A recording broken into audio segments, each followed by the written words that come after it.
Buenas tardes, muchas gracias compañeros. Como lo comentamos, agradecemos primero que nada su asistencia a esta convocatoria. La reunión la desdoblaríamos a partir de un mensaje, unas reflexiones que comparta con ustedes la presidenta del Comité Ejecutivo Nacional, y posteriormente abrimos un espacio para preguntas, iniciando con quienes ya se registraron para formular. Tiene la palabra, presidenta. Gracias. Muy buenas tardes a todos los representantes de los medios de comunicación. Es un gusto estar aquí en el PRI del Estado de México. Me acompaña, por supuesto, el presidente de nuestro partido en el Estado, Ernesto Nemer, nuestro delegado, Jorge Rojo García de Alba, y el secretario de Operación Política, Jorge Márquez, y la secretaria general adjunta en la presidencia del Comité Ejecutivo Nacional, Lorena Cruz. Compartirles que esta visita, la primera que hago al Estado de México desde que fui electa por el Consejo Político como presidente de nuestro partido, se enmarca en una serie de giras que vengo realizando en las distintas entidades para tener encuentros con la militancia. Encuentros que toman el formato de diálogos abiertos, que se prolongan hasta por 3 o 4 horas en ocasiones, a micrófono abierto, y la idea es recoger el sentir de las y los priistas de todo el país respecto de la elección del 1 de julio y sobre todo comenzar a trazar una ruta de futuro para fortalecer a nuestro partido y volver a tener la confianza ciudadana. Este ejercicio se inscribe en el marco del periodo de reflexión en el que está inmerso nuestro partido, y todo lo que se dice en estos diálogos se remite a su vez a la Comisión Nacional de Diagnóstico, que en unas semanas presentará al Consejo Político su pliego de conclusiones para que el partido pueda dedicarse a la siguiente etapa, que tiene que ver con la deliberación que tendremos las y los priistas respecto de la reforma que queremos para nuestro partido, para, insisto, fortalecerlo, para volver a ganar la confianza de la ciudadanía. Quedo a sus órdenes para cualquier pregunta o comentario, y muchas gracias por acompañarnos. Gracias, presidenta. Tiene la palabra Mucio Gómez, de La Tribuna. Gracias. Para preguntarle, buenas tardes. Buenas tardes. ¿Cuál es su opinión respecto al fuero legislativo debido a los recientes acontecimientos lamentables, donde una persona desafortunadamente falleció? Y también, aprovechando, licenciada, ¿el PRI está muerto, está vivo o cómo lo ve usted? Bueno, respecto al fuero, es claro que la ciudadanía espera que los servidores públicos y los políticos estemos sujetos a las mismas reglas que los ciudadanos, pero sobre todo que rindamos cuentas de manera permanente por nuestras actuaciones y nuestras actividades. En ese sentido, hay distintas iniciativas en el Congreso de la Unión relativas al fuero. Nuestro partido ha presentado algunas en legislaturas anteriores, y por supuesto que estamos claros de que los mexicanos esperan que quienes gozan de fuero se sujeten al mismo escrutinio, a la rendición de cuentas y a las leyes en el mismo sentido que todos los mexicanos. Y el PRI es un partido muy vivo, un partido que está lleno de energía y con ganas de transformarse y de volver a ganar la confianza de la gente. Ese es un proceso en el que estamos y en el que estamos con mucho entusiasmo, viendo hacia el futuro, con mucha sensibilidad y sentido de autocrítica, valorando las cosas que debemos mejorar, pero lo estamos haciendo además con mucha decisión y mucha convicción. Gracias, presidenta. Enseguida, Melissa López, de Alfa Diario. Mi pregunta sería dirigida hacia los dos, hacia el licenciado Nemer y hacia usted. Se habla de que, se comenta que hay despidos masivos de algunas personas de sus filas. ¿Realmente hay personal despedido, se les finiquita, o cómo es la situación? Gracias. Lo que tenemos es una nueva realidad. Somos un partido que venía con un aparato burocrático muy grande, como correspondía a un partido que estaba primero en medio de una elección presidencial y concurrente muy grande, y un partido con una representación muy amplia también. Hoy estamos ante una nueva realidad donde además se verán reducidas nuestras prerrogativas en razón del resultado electoral, y eso simplemente nos obliga a racionalizar nuestros recursos, manteniendo el ritmo de actividades que debe tener un partido político como el nuestro, y por supuesto cuidando los derechos laborales de quienes laboran en nuestro instituto político. Sí estamos obligados a hacer un ejercicio de reducción de gastos, reducción de personal, y que eso no está peleado con realizar una labor política como la que venimos realizando. Es un ajuste ante la nueva realidad que se está haciendo con responsabilidad, se está haciendo cuidando los derechos laborales de quienes laboran en nuestro partido político, y que no va a entorpecer de ninguna manera la labor política que realizamos. Gracias. Edgar Galicia, del Sistema de Radio y Televisión Mexiquense. Gracias. Bueno, serían dos preguntas, una para usted y otra para el presidente local. Primero, para usted preguntarle, ¿cuál es la radiografía que encuentra después del 1 de julio? ¿Cómo encuentra al PRI en su conjunto en todo el país?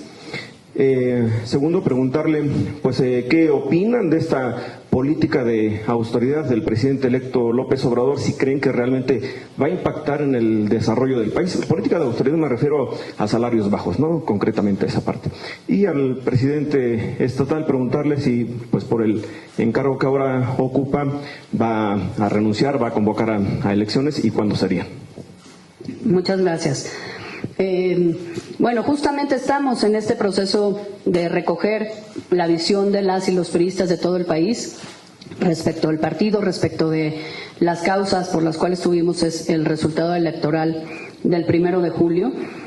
¿Qué puedo adelantar de lo que yo misma he recogido en mis diálogos con la militancia y además en mis conversaciones con distintos priistas de todo el país? Hay una militancia que está evidentemente triste por el resultado, que en muchos casos también está enojada por algunas decisiones que se tomaron, pero sobre todo el común denominador es que hay una militancia que está muy comprometida con el partido, que quiere echarse para adelante y que está lista para hacer las transformaciones y reformas que necesita el partido, para estar al día con lo que las mexicanas y los mexicanos de hoy exigen de un partido político como el nuestro. Cercanía con las causas de la gente, cercanía con su militancia y con sus bases, apertura democrática en la toma de decisiones importantes para el partido, un uso racional y transparente de los recursos, y sobre todo la convicción de que para estar cerca de la gente tenemos que hacer trabajo político todos los días. En ese sentido te diría que lo que hay es mucha energía en el partido, energía que se está encauzando para transformarnos, para fortalecernos, para mejorar y recuperar competitividad. El partido no descansa un solo día, y ese yo creo que es el común denominador, una militancia comprometida y con ganas de fortalecerlo, de echarse para adelante y de mirar hacia el futuro. Respecto a la política de austeridad que se ha venido planteando por legisladores ya de Morena, pues decir que el PRI está totalmente sensibilizado de que la gente lo que quiere es que no haya dispendio en los recursos públicos, que haya un uso racional, que eso implica terminar quizá con privilegios que venía teniendo sobre todo los mandos altos de la administración, pero que sí nos preocupa y vamos a vigilar que esa política de austeridad no signifique un entorpecimiento o una pérdida de la calidad de los servicios que presta el gobierno a la ciudadanía, que se respeten los derechos laborales de los trabajadores al servicio del Estado, por supuesto, y estaremos atentos a que en los organismos y entidades especializadas esta política de austeridad no repercuta negativamente al perderse mucho talento y mucha experiencia de funcionarios públicos que hoy laboran en las instituciones del Estado mexicano, y que ante esta política de austeridad que puede a veces instrumentarse erróneamente, se pierda la calidad en la gestión gubernamental. Vamos a estar atentos a ello, insisto, entendiendo que hay que racionalizar, que es una exigencia de los mexicanos, que hay que eliminar privilegios, pero sí cuidando derechos laborales de los trabajadores al servicio del Estado y sobre todo que el capital humano técnico del Estado mexicano no se pierda y no esto entrañe también una pérdida de calidad en la gestión pública. Viridiana Martínez, de Reforma Estado. Hola, buenas tardes. Me gustaría saber respecto al personal, más o menos cuánto van a tener que recortar a nivel nacional de personal del PRI y más o menos los gastos también, en cuánto irían para el PRI. Y ya comentaba que, que esto no va a ir en detrimento de las actividades, pero pues a ver de qué manera van a hacer para que esto no suceda. Bueno, pues no podría yo dar el resultado de un ejercicio y un proceso de planeación en el que estamos todavía inmersos. Lo que sí te puedo decir es que lo que estamos convencidos es que tenemos que reducir nuestros gastos y eso implica ver áreas y funciones que están duplicadas o que ya no son necesarias porque no estamos en un proceso electoral como en el que estuvimos el año pasado, de una elección presidencial y una elección concurrente muy grande.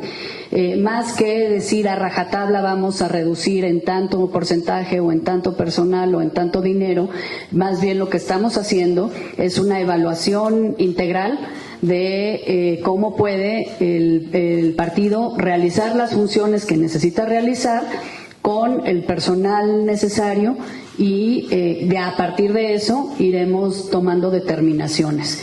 Ponernos metas antes de hacer determinar esa evaluación, esa valoración, pues sería injusto y además no sería eficiente. Entonces estaremos en ese proceso en los siguientes meses para empezar el año que entra, el próximo ejercicio fiscal, pues ya con una realidad más, una estructura más adecuada a la nueva realidad, en términos de prerrogativas, en términos del personal necesario para realizar las actividades administrativas y políticas del partido, pero también tomando en cuenta que tenemos obligaciones que cubrir tanto con el Instituto Nacional Electoral como con instituciones financieras, y lo vamos a hacer todo con gran responsabilidad y con un gran sentido de racionalidad. Concluimos con Diana Mancilla de Digital Mex. Gracias, buenas tardes. Nada más, viene una etapa mucho más difícil para el PRI. Salen los presidentes municipales, entonces estamos hablando de presidentes municipales, personal de confianza, están los candidatos que perdieron y vienen todos los servidores públicos de la Federación. Entonces estamos hablando de un enorme grupo de personas que se quedan sin trabajo. O sea, quizá los presidentes municipales tienen asegurado su futuro, etcétera, etcétera, ¿no? Los que tienen ahí asegurado algún futuro económico, pero viene mucha gente que se va a quedar sin empleo. ¿De qué manera, o sea, se va a evitar que todas estas personas pudieran sumarse a los gobiernos de Morena, que ya los están buscando, a muchos de ellos? Si se van, no se van, o sea, si se van se les consideraría traidores, finalmente tienen que comer. Entonces, ¿cómo atendería el PRI todo esto que se viene? Somos un partido político en donde la gente milita por convicción y donde hay una gran lealtad hacia nuestro instituto político. Y en ese sentido, pues somos un partido que también siempre está abierto a recibir a nuestros militantes y a que se sumen a la tarea que venimos realizando. También somos un partido que respeta las decisiones personales de su militancia respecto de su vida profesional y así lo vamos a seguir haciendo. Muchas gracias compañeros, nos vemos pronto. Gracias.